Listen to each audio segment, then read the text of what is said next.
Good morning, everyone, and welcome to this webinar on cybersecurity.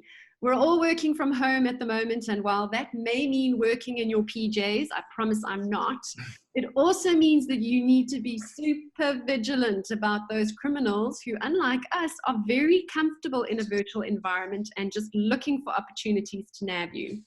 So I'm very pleased to say that today we have two experts from MAZARS, one of whom you already know really well. Christo Snyman has worked with many of us to snuff out those fraudsters and to help us as an industry protect ourselves against all manner of crime. He's joined by Terence Govender, who's the National Director of IT Advisory at MAZARS. Suffice to say, Terence knows his way around cyberspace, and we're very grateful to both of them today for joining us to help us as stakeholders in the tourism and travel industry to get through this time of COVID-19 when we're all working from home. We have no choice. If you would like to ask a question, you can do so very easily by posing your question in the Q&A field at the bottom of your screen. So at the bottom of your screen, there's a little Q&A folder. Just type your question in there throughout the presentation, and we will take those questions to Terence and to Christo after the session. We will also be recording the webinar, and we will release it to ASATA and SATSA members in the coming days. So don't worry if one of your colleagues is wanting the information and wasn't able to join today. The webinar will be recorded and it will be available on demand. So with that, I'd like to hand over to Christo for a very brief welcome. Christo, the floor is yours. Hi, good morning, Natalia, and thank you for facilitating this very important webinar. And I also just want to say good morning to everybody joining on this Friday morning. Looking at my diary today, I was scheduled to be in Johannesburg to give training to a group of travel staff. However, I'm now locked down here at home with you guys, speaking to all of you over Zoom on working from home, cybercrime and COVID-19. How quickly the world has changed and how quickly we need to adapt. TNW also phoned me this week and asked on scams and how to protect the business from cybercrime and working from home. And the first thing that came to mind is that because all of us are in this desperate and unthinkable situation, criminals are definitely not in lockdown. And they are going to leverage on this situation to cash in. And while our focus is now completely diverted on saving our business agencies, serving our clients, paying our staff, collecting debt, and paying refunds to clients, it's of utmost importance, guys, that you safeguard your business against cyber criminals, especially the staff working from home, a lot of staff working from home. Before I'm going to hand over to Terence to give you guys just a bit of an in-depth view of safeguards, the one thing I want to emphasize to you today is when you make a payment, simple payment, make sure that you pay it in the correct bank account. Pick up the phone and phone your service provider, so phone your client, whoever you're going to make a payment, make sure you pay in the correct bank account. Well, that's all from me now, and I'm going to hand over to Terence for in-depth discussion. Thank you, Christo. So Terence is going to share his screen because he's going to be taking you through a PowerPoint presentation. And then after the PowerPoint presentation, we will run through the Q&A. Please don't wait until the end of the presentation for your questions and answers. You can send those through and I will then facilitate them at the end. So Terence, if you wouldn't mind sharing your screen for us, and we can get kick-started into the very, very scary world of cybercrime and cyber criminals. Great stuff. Thanks, Natalia. Thanks, Christo, for that. Good morning, everybody. I think the first gripe I have about the lockdown, if you have teenager kids, is the hole it's eating into my fridge. So if any of you do have that, I'm sure you'll empathize with me with the groceries that we bought for the month is now coming to an end very shortly. Anyway, let's move along. So the topic we're going to be talking about is building cyber resilience. And I hope that at the end of this webinar, that you have at least some information on how to protect yourself working from home. And if you're an employer, you'd have some information of what you need to do to protect then your business from that perspective. But I think before we go into that, let's just go through, just move this along. So we want to just look very quickly at what is a cybercrime. What does it mean? It's a overtraded word today. Some people use it in context. So let's just understand what does that mean, and I'll break that down for you. We'll then move into what is actually happening in the world today, and how is that related to then COVID-19 in the context of cybercrime. We look at the industries that will be targeted and why will they be targeted. And then, as I said, what can I do to safeguard myself and what can I do to safeguard my organization? And as we go along, if you have any questions, we will then deal with them at the end. So let's look at firstly, the US Department of Defense defines cybercrime as a computer-oriented crime. It's a crime that involves a computer and a network. The computer may have been used in the commission of the crime, or it may be the target. Cybercrimes can be defined as offenses that are committed against individuals or groups with a criminal motive to intentionally harm the victim and to bring across some loss. And I think the key words there is that there's a computer involved, there's a network that works across the globe, and literally that computer is used in some form of fraudulent manner or illegitimate manner to bring about harm, to bring about loss to its victim. And that's essentially what it is. And if you think about cybercrime, it's what we call the new invisible thief. Because something's happening in the background. We can't see what it is, but we know something is happening. We can't see the criminal. We know that there's a network of them, but we can't see them. So that's essentially what is cybercrime. Let's move along in terms of, so what is actually happening in the world today? So firstly, we are seeing that crime is happening. The hackers are all across the globe. You will see the first article talks about the Moroccans that have hacked the Department of Social Development in South Africa. The next article talks about Post Bank that lost 30 million rand against a cybercrime syndicate. And Standard Bank that was hit by a Japanese criminal company or syndicate, and they lost 300 million rand through ATM fraud. We also saw in the same time, or more or less the same time, $32 million stolen from the Tokyo cryptocurrency exchange. And again, cryptocurrency is the new, you must have heard of Bitcoin.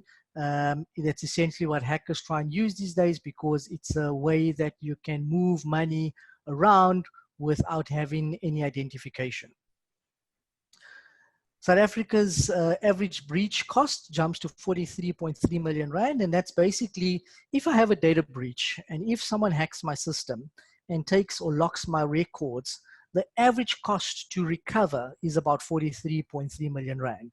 And that is including the ransom that you potentially have to pay, the systems that I have to upgrade, and potentially the loss in productivity. So when my systems are locked and I cannot work, that my entire organization literally comes to a standstill. So the average cost has been increasing between 5 and 7% year on year.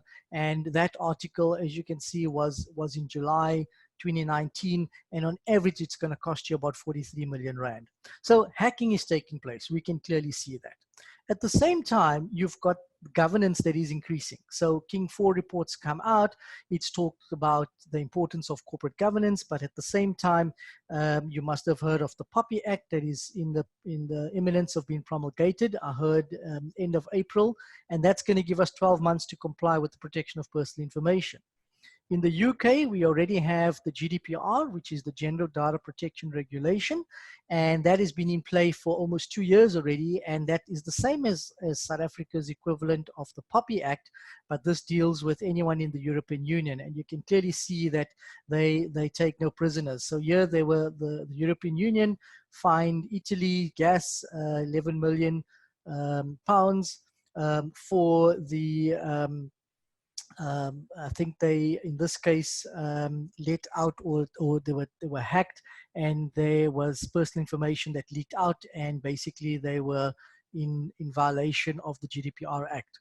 So that's happening across the world. As cyber criminals are coming in, compliance is increasing. You're having more to comply with from an organizational perspective, more to protect, more data to protect at the end of the day. And these fines are coming in to ensure that the privacy of people's information and your information is in play. Now we have something called coronavirus outbreak. And now I want to step through what does this bring for us and how is this related to cybercrime now that you have a background as to what is happening in the world overall, what is happening before we even got to coronavirus. This is what's been happening in the world anyway. So what does this mean? Before we get into that, understand a little bit more information around, on average, 75 records are stolen every second by hackers. 75 every second.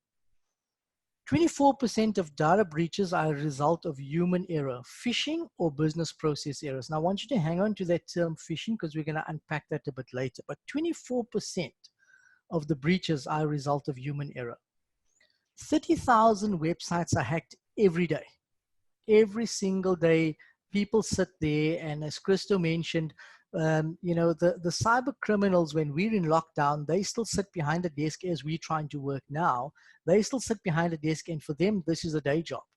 They sit and they work to see who they can expose, who they can exploit, and what they can gain. It's a full-time job for some people. And the average cost of a stolen record on the black market is about 2,200 Rand. And I'll bring up another slide where you can see across the industries what is the average cost of these records. And the reason why these records are so expensive is because they contain personal information, they contain credit card information, they contain information that someone can exploit. And as the definition of cybercrime comes into play, it's to bring harm, it's to cause loss, and to cause gain into someone else from that perspective. So let's just look at the cost per sector, right? And this is the source of this is the Panama Institute report. It's called the cost of a data breach. And South Africa was part of this, this survey that was done, and they've been doing for the last, I think, almost 10 years now. But you can clearly see at the top right, right at the top, the health industry, okay? The health industry fetches around about $408 per record. Financial services, $206. Services, which I think the travel industry sits between services, and if you scroll right down to the bottom, about the fourth one from the bottom, hospitality, and two more up, transportation. So hospitality, transportation, and services where you're sitting. So the average cost of a record on the market is around about 2,200 Rand based on the survey that was done, with the health fetching probably the highest amount because of the personal information, the confidentiality behind it, and what it is worth out in the market or to be exploited. So let's move on. In the context of cybercrime itself, right? So what did COVID bring? What did the lockdown bring? It brought 21 days of us being isolated to prevent the spread of coronavirus. At the same time, it resulted in an unprecedented amounts of work from home situations. So work from home and remote working is not new. But let's face it, in every organization, it was a couple of people that either worked flexi time or worked from home on certain days. But it was never to the amount that you're seeing now, where entire organizations are literally working from home. And it's not even working from a disaster recovery side. So what I'm also seeing is that we've been involved in a few companies' business continuity planning. And let me tell you, nobody had the eventuality of a pandemic. Everyone spoke about natural disasters, about office relocation, about a cyber hack, but nobody had a pandemic that resulted in people working from home. So everyone is literally having to review their plans to look at saying, how do we start to cater for this type of disaster? But at the same time, if I step it back into what does this mean for us now? So all types of employers and employees are vulnerable. There's no isolation. As I said, these cyber criminals sit behind a computer and they see who's the weakest link. But now we want to go in a little bit deeper as to why are we at this point in time the weakest link, or what makes us the most vulnerable. So firstly, when people are at home, they are more relaxed. And they generally have this mindset of cybercrime only happens at the office. So I'm okay at home because they're not going to target me, but wrong, we're going to see why in a few minutes' time. Then we look at saying remote working users don't always have antivirus software and what we call a virtual private network software, or VPN, where you literally have a dedicated link between your PC at home and the office network, which is far more secure. And then lastly, home computers are really protected with antivirus software or personal firewalls. And I mean, just think to yourself, I don't know how many of you, but you can think for yourself. How many of you know that, yes, I've got antivirus software, and yes, I have a personal firewall on my machine that protects me. And I can tell you from the stats that we have, few people have antivirus and even fewer people have personal firewall software. So this is why we become the target, is because of that vulnerability that exists. We tend to be a little bit more relaxed at home, and we tend to think that we at home, the cyber criminal doesn't have access to us. And we're going to see why now, why that is actually the wrong thinking. So all of this creates the perfect playground for a cyber criminal. Let's see why.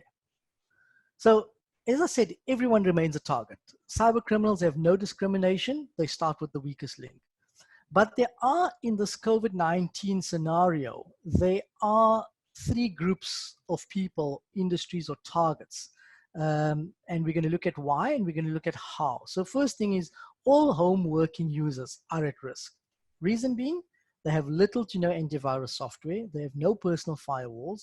And not all of them are working on computers that have secure links such as VPN. Unless you have an issued laptop from the office and it has certain security software, you're a little bit more secure. But sometimes you need to send an email, so now you use your home PC to send an email, or your child needs to do some research, or you need to do some homework. So in that environment, if you're not secure and all of a sudden you need to send an email to work, you're starting to create a breach in that secure environment. The pandemic itself, because we're in lockdown, we spend a lot more time on the internet. So we're a lot more time online. We're surfing, we're browsing. And again, I'm going to tell you where and how that surfing and browsing becomes a risk to you. The next group of people that is a target are SMEs. And the reason why SMEs are the target is because they don't often have the budget to spend on security software, monitoring tools, or resources. So generally in SMEs, you might have one IT person.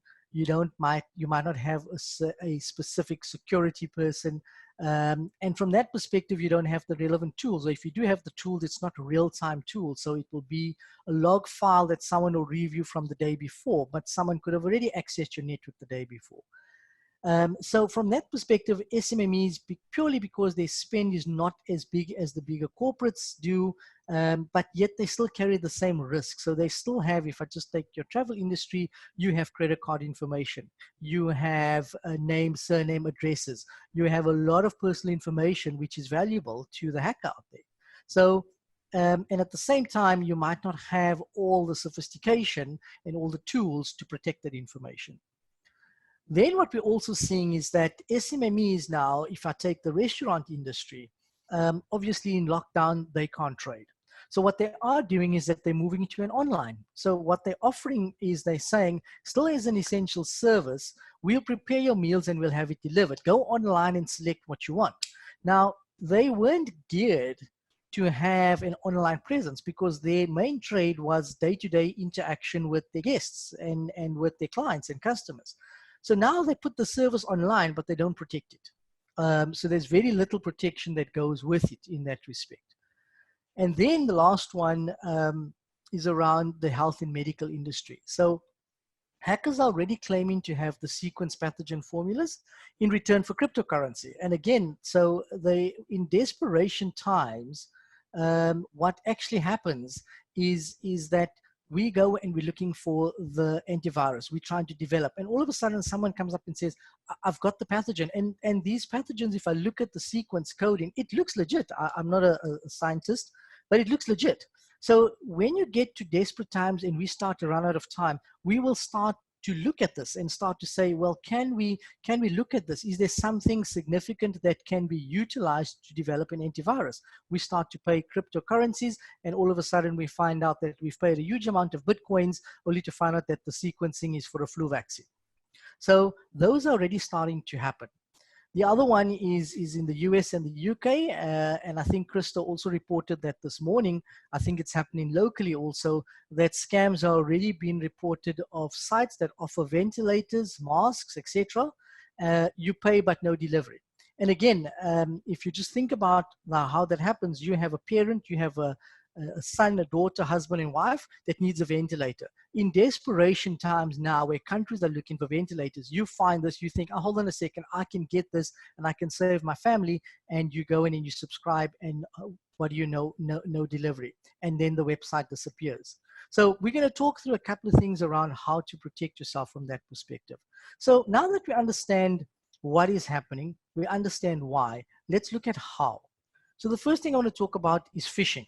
And phishing is really a very sophisticated way that criminals get some information about you, or they just spread out a blanket email, and the one who responds is who they start to work with. So a typical in this scenario is they will send you an email and they will say something accordingly of, you have been in the shopping center for the last week or so, and we believe that there were people that were infected.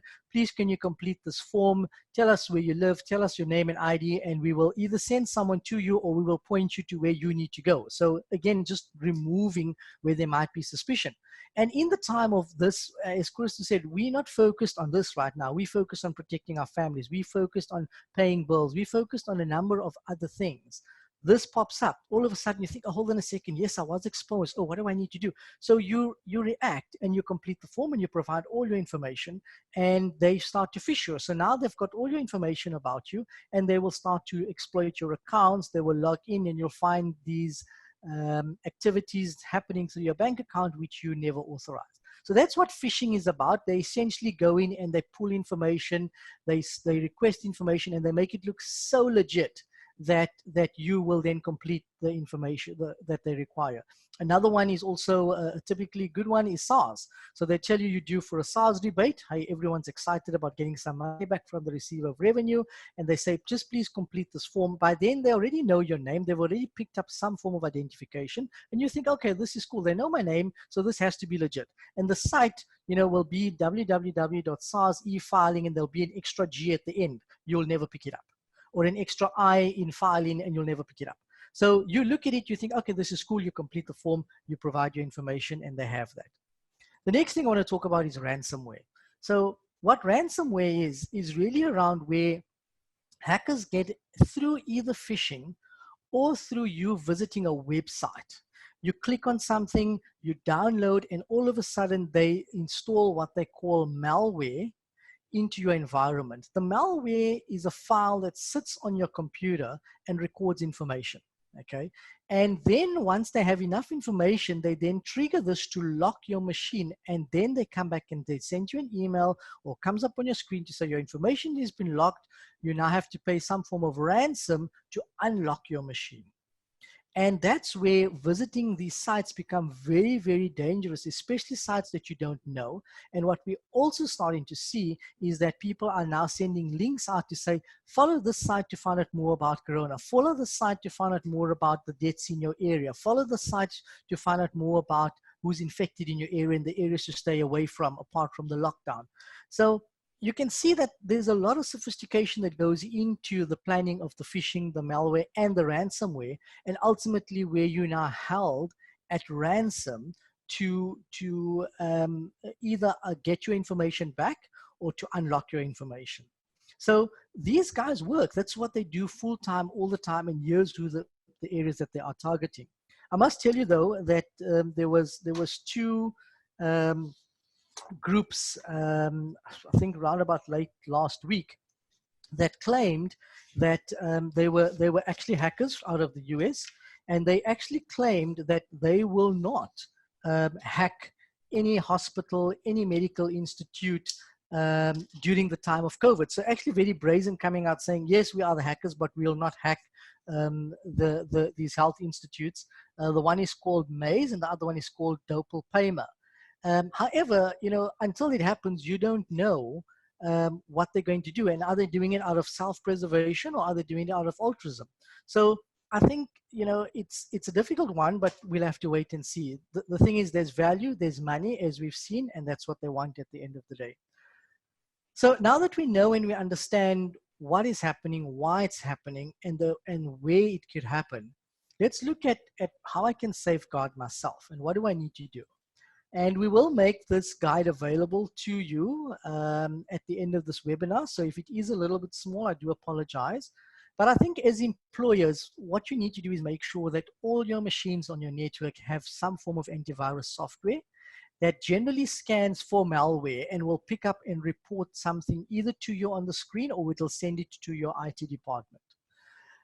If people are working remotely, have some form of virtual private network installed that is a dedicated link between you and your server at the office, and no one can intervene because it is a secure link that you have between the two.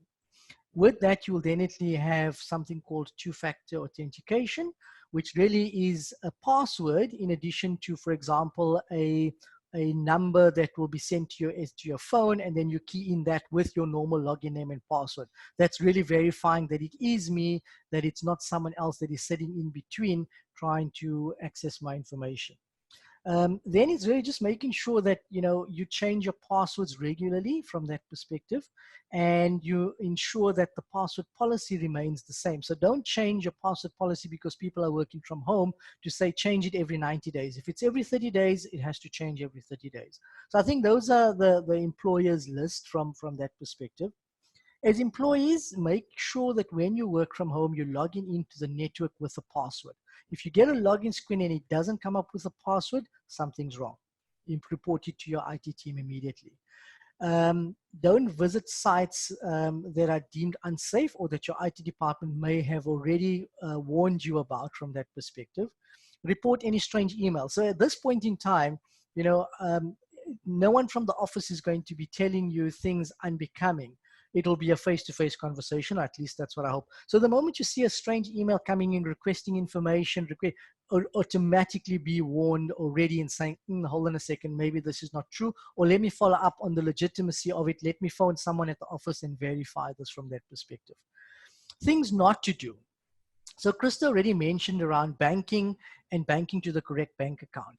Before you even get there, when you go into your Standard Bank or your ABSA, make sure when you type in www.absa or Standard Bank or any other transactional place, make sure at the start of the universal link on your web browser, it says HTTPS. The S at the end stands for a secure link.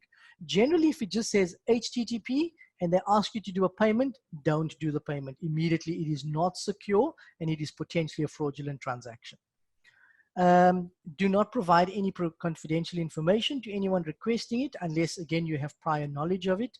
Don't respond to any COVID-19 requests in any way. And at the same time, don't download any applications on your phone, especially the Android phones. They're far more vulnerable than the iPhones or the iOS operating system.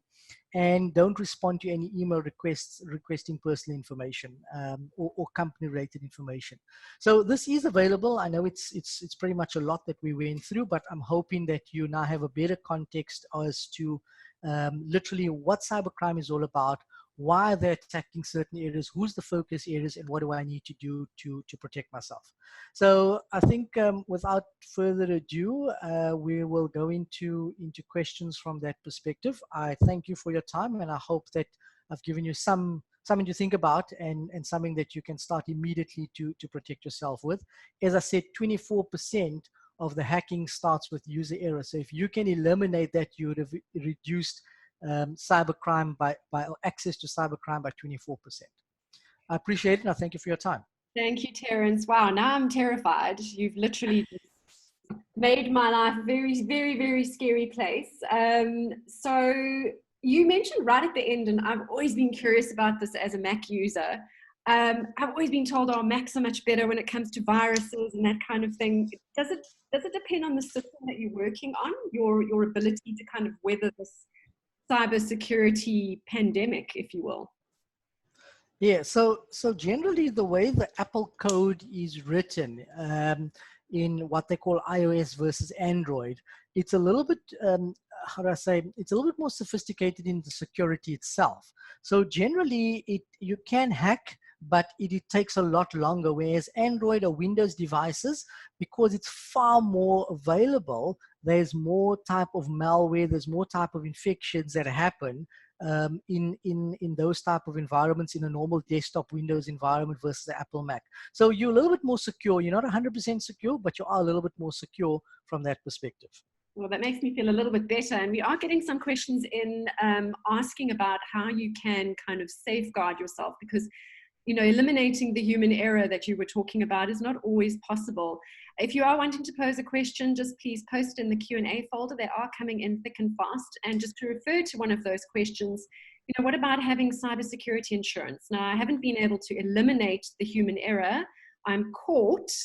Would cybersecurity insurance help me through that? Is that something I should consider? So I don't know of many companies that are offering cyber insurance at this stage, purely because of the risk that is so high and what it stands to the loss from that perspective. So I think cybersecurity insurance will help, but they might also restrict, as any insurance policy, restrict the level of cover to limit their exposure from that perspective. So I don't know. I think you'll have to follow that up with your insurance company and see to what extent will they cover cybercrime. And also, of course, you can't do it retroactively. So you would need to have that cover in place prior to that situation actually happening. And as we know from discussions that we've had with Christo before, many of us have already been hacked. Many of us have already had our information spread out across cyberspace. We just don't know it yet. Absolutely. I mean, you know, the most important thing is, and people tend to forget, things like Instagram, things like Facebook.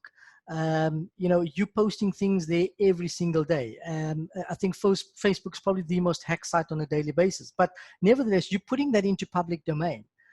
You go away on holiday, you tell everyone, oh, I'm gone on holiday, I'm here and there. But your location is on Facebook, so people can see, oh, Terence is sitting in Italy, or, sorry, worst example, in the US, and there's no one at his house, and by the way, here's his location of his house. So it's things like that that we give cyber criminals information about ourselves. And as I said, it's a full-time job. If they want to find something, there's a digital footprint, they will find it. So just be cautious about that. And just to that, sorry, Natalia, with the protection of personal information, with the POPI Act coming into play, as much as it protects you, but anything you put in the public domain, you are saying it's in public. So you can't expect the law and the legislation to protect you when you're putting that information in a public domain. Is there software, we've spoken about antivirus software and VPNs. Is there software that I can download onto my machine now that can protect me from phishing and malware, like flagging the fact that someone has been trying to phish me? Is there anything like that that I could download? Yeah, absolutely. There's lots for, I mean, Kaspersky is one of them. McAfee is another one that comes to mind. You just have to visit their websites, and they've got many options, from antivirus to personal firewalls to protecting your passwords in your machine, to locking down certain websites for kids, and they will automatically, the moment you go into a website, will come up and flag you're going into an unsafe website. Do you want to continue or not? Or you need a certificate for this site, and that certificate is really around that HTTPS that I spoke about around security. So absolutely, I think you can visit Kaspersky website or McAfee, and for a couple of $100 you can have yourself protected. And Stanley's actually asked about Windows Defender. Does that do the same as antivirus software?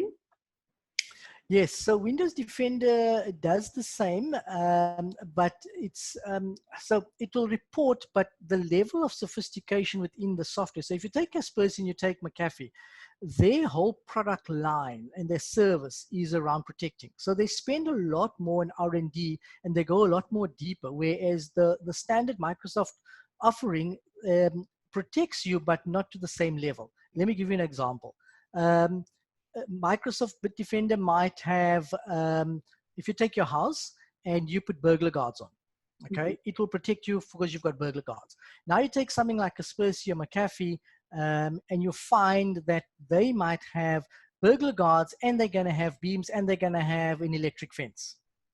So it depends on, for me personally, I would rather go with something that someone specializes in, because this is what they do day to day. Microsoft have an offering on it. It does protect you, but it, in my opinion, doesn't give you the same level of protection that a company who specializes in something like that would offer. So I would just be better. It's like it's like going into a steak restaurant and asking for a King Clip special. I just wouldn't do that. So you can actually take the antivirus that's installed on your laptop and kind of top it up to make sure that you're a little bit more secure.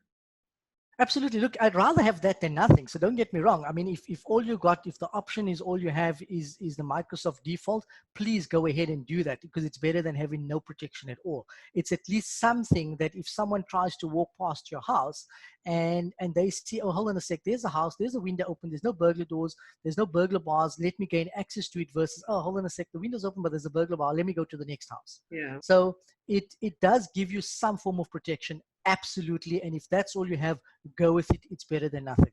Okay. So Stephen is obviously someone who loves systems, because he's talking about Office 365 and SharePoint, which I also use.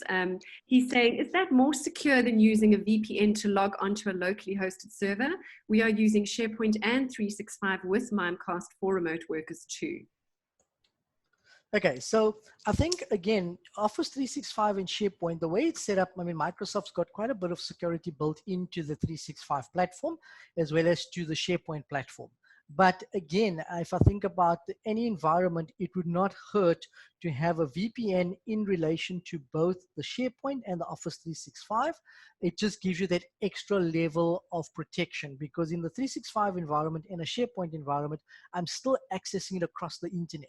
And unless I've got a virtual private connection back to my server, I'm still exposed from the internet perspective, because that's sitting in the web, it's sitting in a cloud somewhere. Okay, so it as much as Office 365 and SharePoint is protected in the cloud, how you access that information could then be compromised if you don't have a virtual private network. So again, anything that you can add to it makes it secure. Right from your laptop, right through into the internet, into your office, wherever you're transacting from. So it does give a level of protection, but again, if I think about our environment, we have a VPN, we have also a SharePoint, also a 365, but we have VPN and we have a 365, a two-factor authentication method of authentication. So the more you have, the more difficult it becomes. Yeah, and even I suppose with something like Google Docs or using Dropbox, for example, to upload documents to, if I had that overlay of a VPN, that would be even more protection for me, because I just have this assumption that I'm working on a cloud, and so everything should be fine, hunky-dory. Not so. Correct. Not so. Damn, Terence, you've just blown me out of the I'm so sorry, but this is the reality of what you're dealing with. That is a pretty scary thing. Okay, so there's a lot of technical stuff going on there. I want to just bring it back to me as kind of a lay person who doesn't really understand the whole IT side of things, and this idea of phishing. So our minds fill the gap. I know that that's what happens, and you were speaking about phishing where you've got an email that's come from SARS and there's an extra I in filing. I haven't picked it up, but I'm not lying, probably about 400 to 500 emails a day. So now I'm actually terrified about actually clicking on any links within the email. You've mentioned one example of where I could get caught out when it comes to phishing. Are there any other examples that you can think of off the top of your head? Yeah, so the one is basically phishing, which is through email. Then you get SMS, which is called smishing, where people will then also send you an SMS and say, listen, we've seen this, we've observed that, please click on this link, which also takes you to a page or takes you to an app, asks you to download, and that's where the malware starts, or that's when they start to get information. Then you get vishing, which is the voice side, where people will phone you and say, look, very convincingly, this is what we see, this is what we found, and here's the number, we need this information to help you do X, Y, Z. And at that point, they already, for some reason, have some information about you. And they just try and exploit that even further. So yeah, apart from phishing, you get smishing, which is SMSs, you get vishing, which is voicemail, and then obviously then just onto a website, downloading information, or downloading anything is where the malware will then start, if you don't have something that will pick up a signature or a file that says, hold on a second, this is not a legitimate file. So what you're saying is trust no one, essentially. Yes. Great. And I think the human error side of things is the problem, because as much as you're telling me to do this, to do that, and I own a small business, do this, make sure that you're not looking at that. And my team is a virtual team, so they're very savvy in a virtual environment. With the amount of content that is being pushed at us constantly at the moment, because we're all in a virtual environment, it's very, very difficult to eliminate that human error. Very, very difficult. So you would have to have something like a VPN and all your antivirus is in place. So that's the one thing I would need to do today to make sure that that is in place. Would you agree? Absolutely, absolutely. I think that there's absolutely no doubt that, you know, we are human. And as much as we can work towards eliminating that, at some point in time, we are going to be vulnerable to something.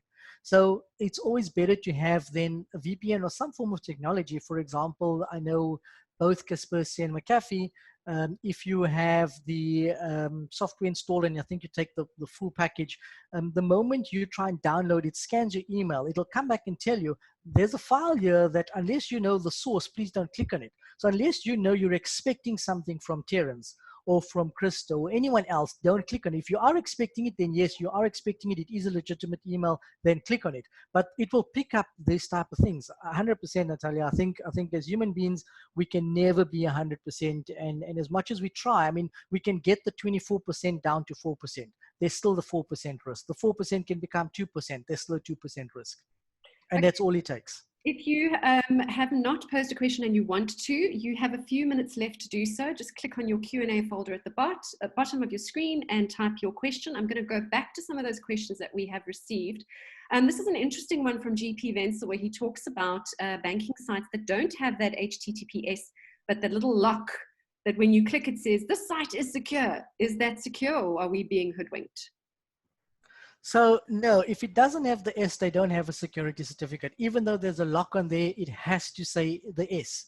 So I think in that case, I've never come across a banking site that doesn't have the S. Then they're obviously using something completely strange.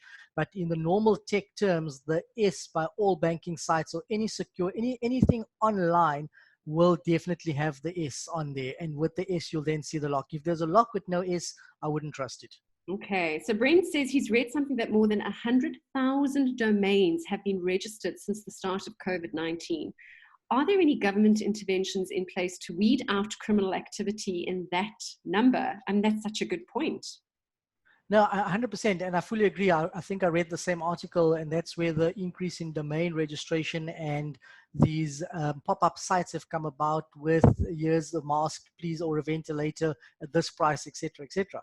So no, unfortunately, registering a domain is not regulated.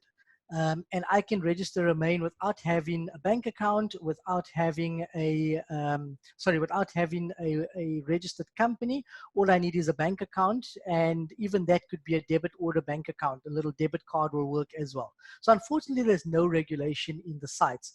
What does give some form of comfort is that when you apply for what they call a digital security certificate, which gives you the S, there's a whole host of compliance that you have to go through. So when you see the S, you do know it's secure. You do know that there's a level of authorization and authentication that went into, because not everyone will get that certificate to authenticate with.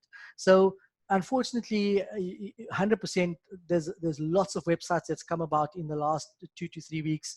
And I think we're still going to see more of that from that perspective. And unfortunately, it is not regulated.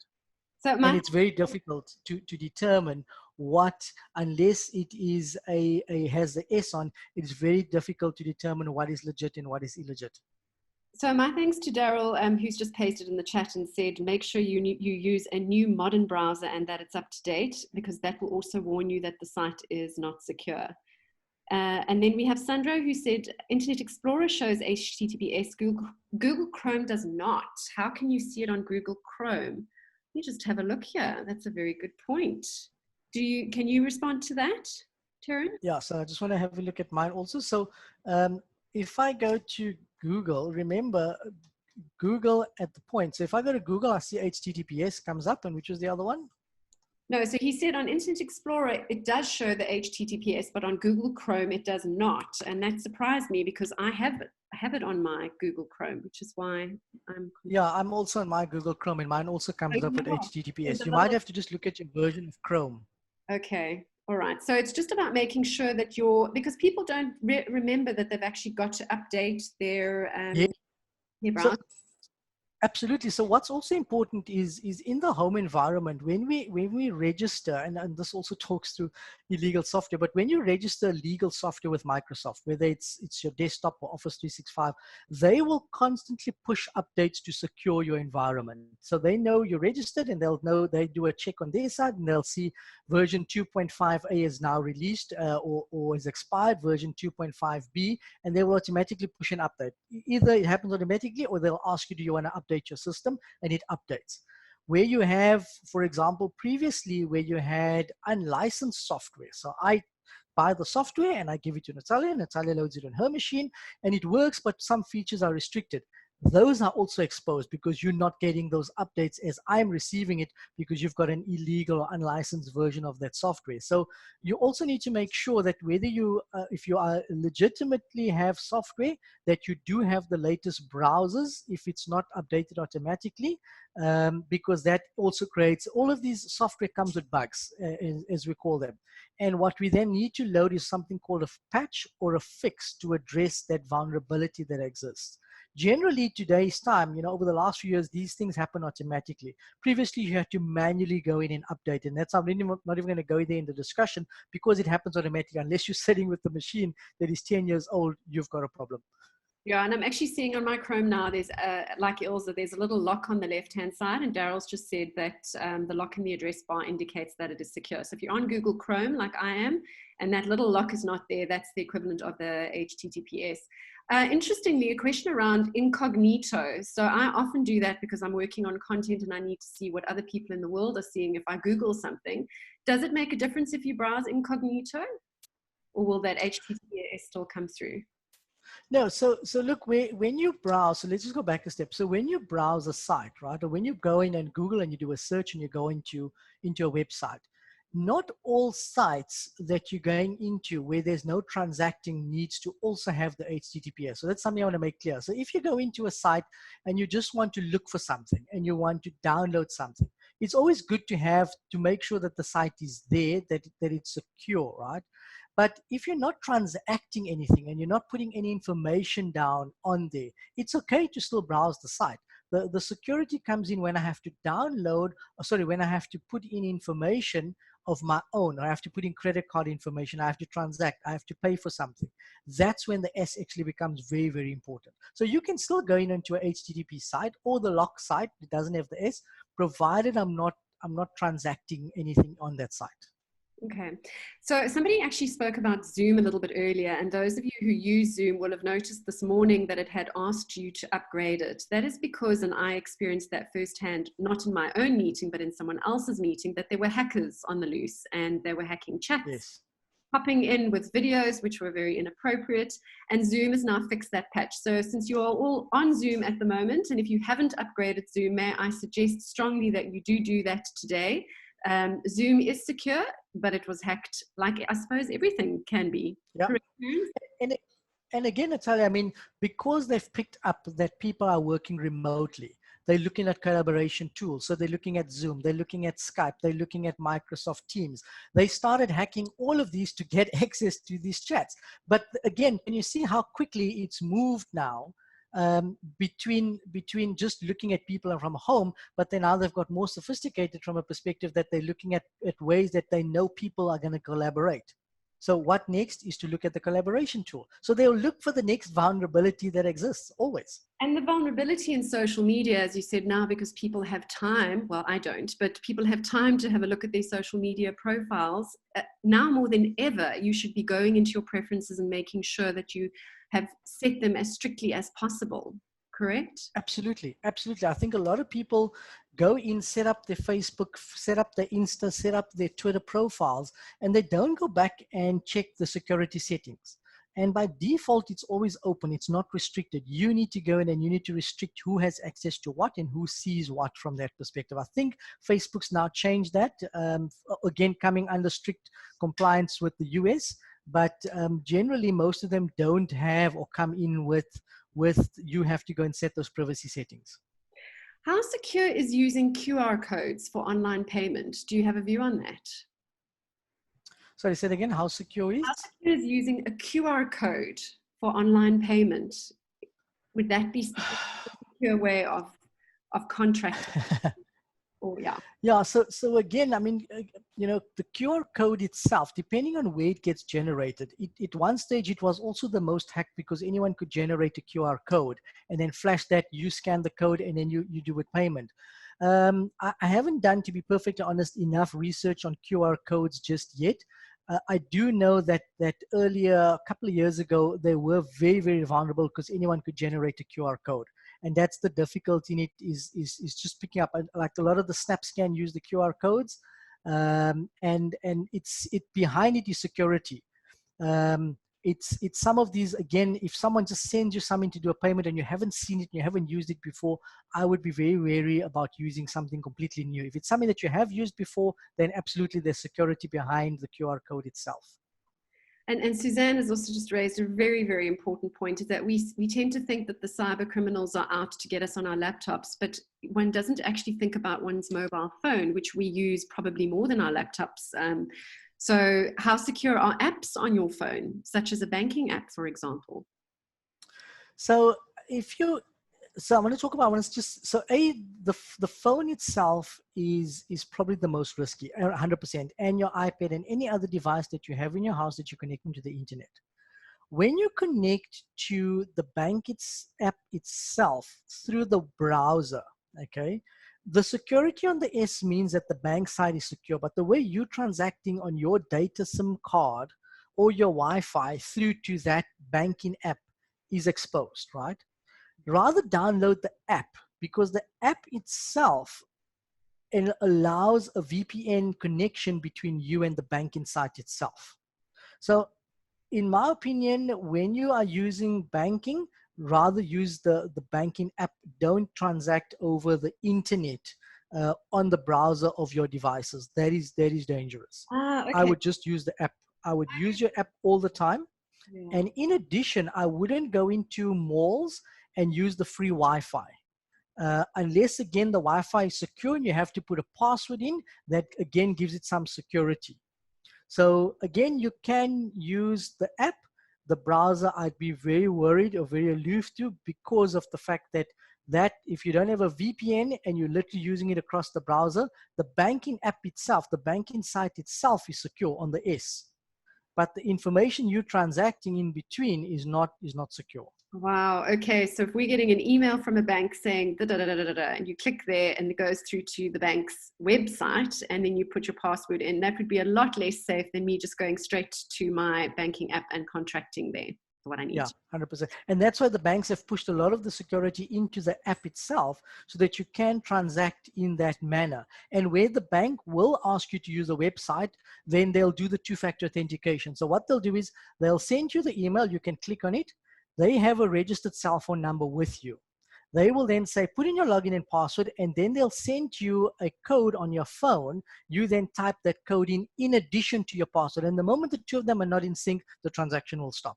Okay. So that's the only time, but the bank will send you that. If no one else should be sending you that, the bank will send you that. And that's the two-factor authentication if you don't have an app on your phone.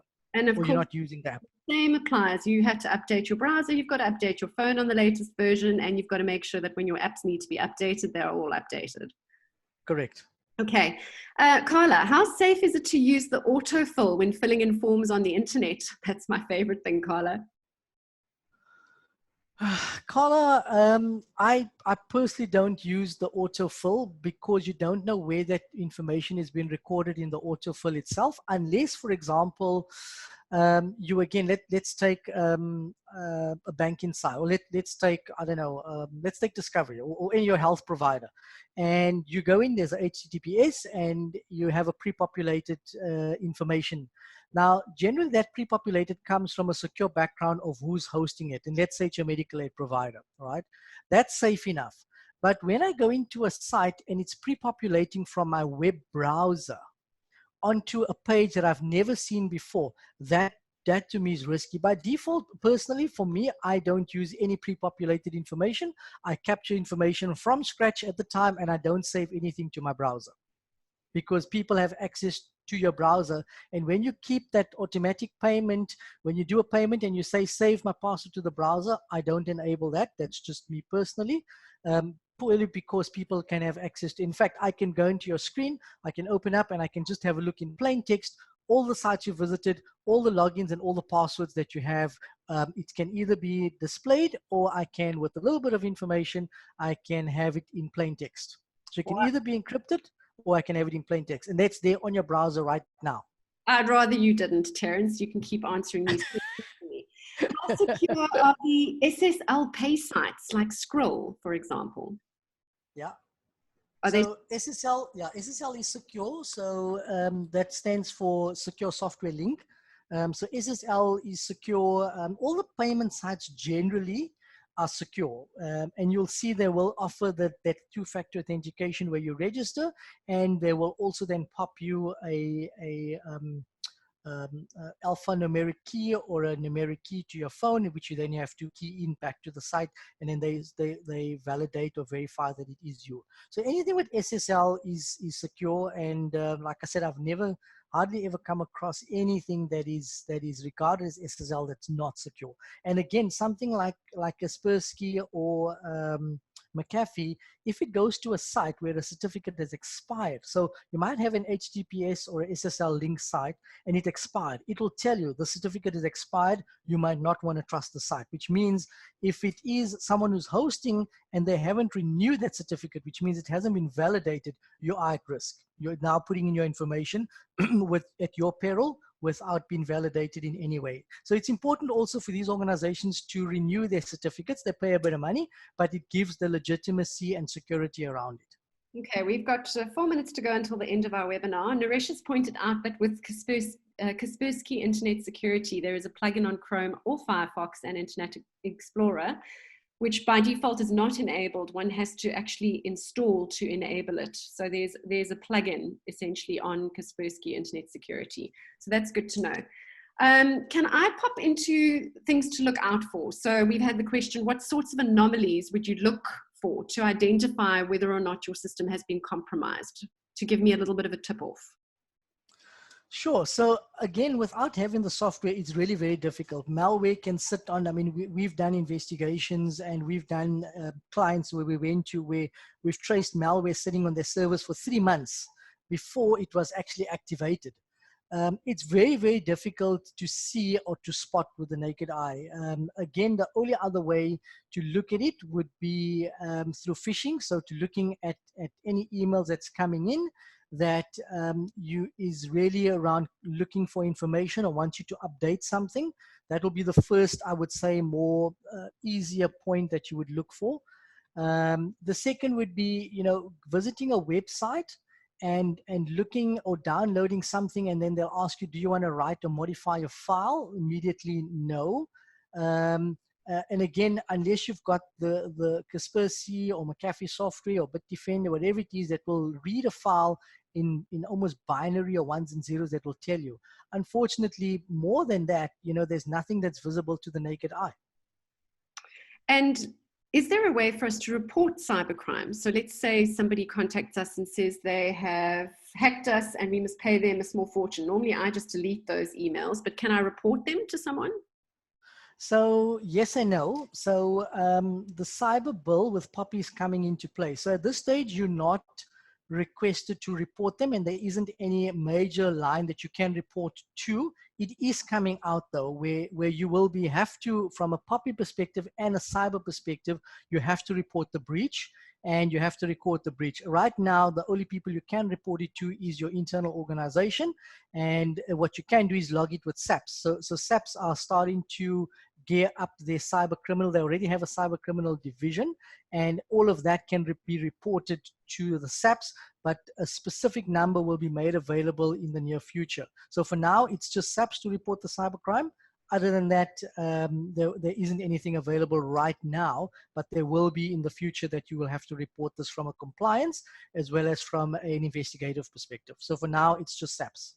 Okay, so I'm going to unfortunately close the webinar now. We've reached our 1 hour limit, but there are a couple more questions that have come through, and I would ask you if you could please just send those through to me at asata@bigambitions.co.za, asata@bigambitions.co.za, and I'm sure Terence will help me respond to those.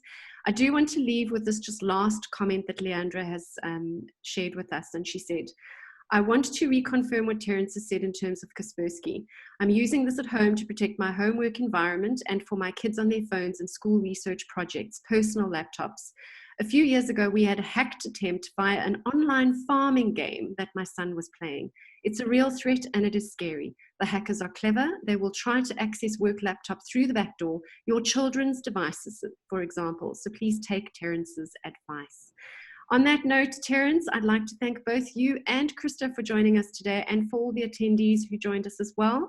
Again, if you do have a question or you had a question that we were not able to answer during the session, please email me at asata@bigambitions.co.za. I promise I'll click on it and not delete it, because I think it's cybersecurity or cybercrime in the work. And I do hope that everybody is having a very good day and a good weekend, and please stay safe and stay strong at this time. Thank you guys for joining. Cheers. Thanks. Bye. Bye.